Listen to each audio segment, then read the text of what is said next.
Hi there, today I'd like to take a look at this product. This is the Hoover Cruise, and it is very similar to the Dyson. This is my Dyson V6 Absolute that I have, and I've been using it forever and totally love it. Totally love and recommend it. This one is, I guess, a copy of it, at least a copy of the design. It's very similar. Look at the handle and the same type. This canister, it pops open on the bottom to release all the gunk, which is great. A very similar design. Here is the battery pack, so it's back here, versus this one, the battery pack is down here. Let's see, here you have a rinsable filter right on top. Same with this one. This is the filter, and you just turn this and there's your filter in here. So all that's pretty much the same. They're about the same length, about 44.5 inches tall. And then here is a big difference.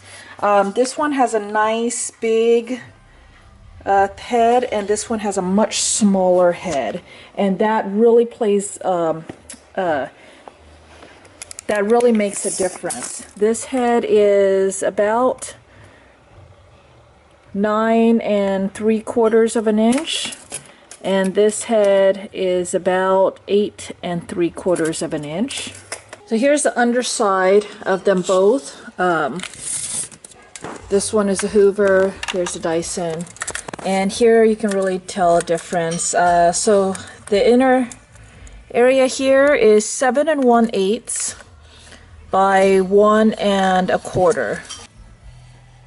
This one is about 9 inches by 1 5/8.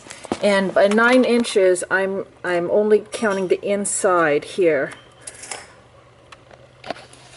So this just has more suction, more power, more suction, and a wider area. And then this one is a much smaller area, and it's a smaller head overall, and it's narrow over here. This one, if you just get near a dust bunny, it's gonna suck it right up. This one, you have to be on top of the dust bunny in order to get it sucked up.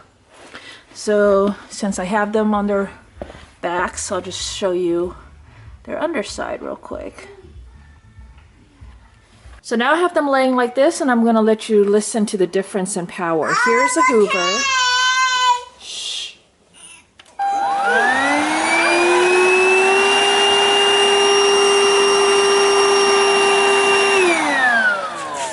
And here's the Dyson.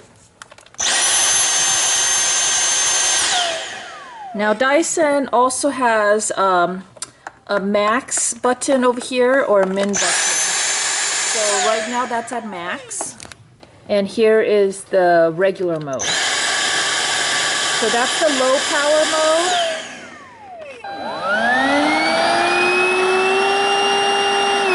And the low power mode basically kind of matches up to this one. This one only has 1 power. Then the max power mode really blows this one out of the water.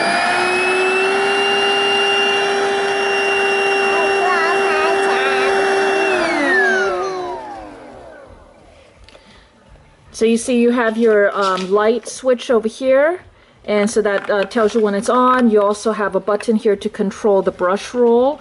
And one thing that I do love about this is it does have a trigger lock. So you pull this and you just turn that lever over there, and that's going to lock it in. And then you can just turn that off. That is awesome. I wish the Dyson had that, and it doesn't. So that is definitely a huge plus. The other plus is that the Dyson at the max mode only lasts about 5 minutes. At the normal mode, it's about over 15 minutes. This one has 1 mode, and I'm not sure how long it lasts. I've had it running for over half an hour, and it's still going. But the thing is, it's not as strong as this, so in that half hour versus the 5 minutes of using this, I still got more done and better job with this one than this one in half an hour. The dirt cup on this one is very similar to the Dyson. You have your release switch here. You just push that down and this entire bottom drops open like a trap door, or drops open this way. Drops open and everything can fall out. Things can get stuck up in there if you overfill it. This is the max line. But things can get up in there, so I can fit my finger and just wipe it. And that's the same with the Dyson. Now, all the connectors, very similar to Dyson. Push that button and then it snaps off. So when using this, the head is very, very small. Well, it's just smaller than I'm used to. And it's very responsive, but it's almost a little too twitchy. Oh, the other thing is when you pull the trigger, then you see it works up. And then you just use your thumb.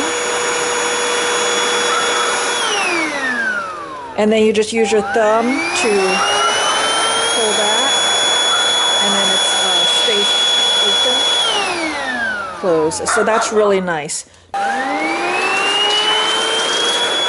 Now, one of the things that it's really good on is rugs. See, it doesn't have enough power to pull up the rug. So it actually does a pretty good job in vacuuming up a rug. But you'll see that little spot right in the middle. I had to run over that very slowly and deliberately and make sure that the head was right on top of it before it got it. Otherwise, if I'm doing like this, then it just kind of skips over stuff like that.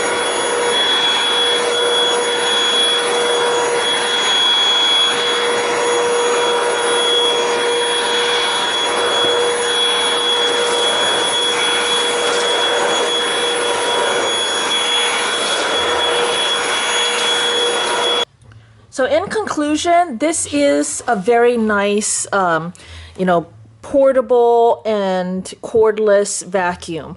I would pick this one even over the Lynx. I've tested the Lynx before and I have a review on it, and that was my favorite until I got the Dyson. But this does not compare to the Dyson. Not the power.